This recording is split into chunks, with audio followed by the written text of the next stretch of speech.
I'm Christian Fermani. I started fencing my freshman year. I'm now a junior. I've been fencing ever since, and it's a great sport.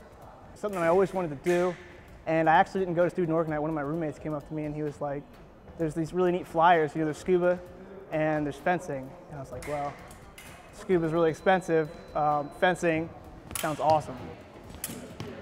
What I like about the sport is that you have to have, there's an intellectual side and there's a physical athletic side to it as well.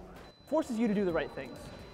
There are sports where there are tactics, there are things to do at the right time, things to do at the wrong time, and as this was traditionally designed for sword fighting, it's a means of ensuring through rules that you conduct yourself properly and you do the things most efficiently.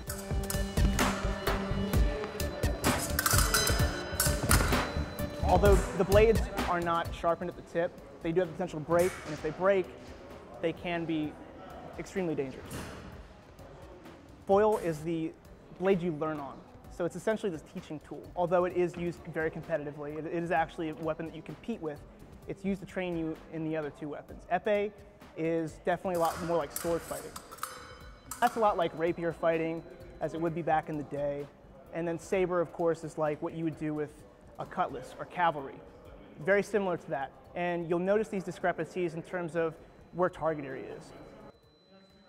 There's specific things that we would wear in a USFA tournament. I'd have what's called a plastron underneath here. And then, of course, I'd have scoring equipment on me if I was doing foil or saber. So those are the conductive lames.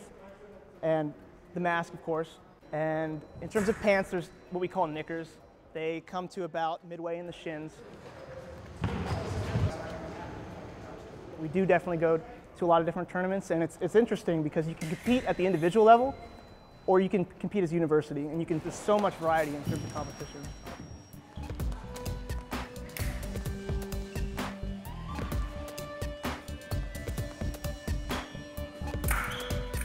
There's a lot of intellectual qualities to the sport that I find appealing. Another quality about the sport that I actually like a lot is very respectful. I invite anybody who's interested to come learn because it's an enlightening experience, to say the least.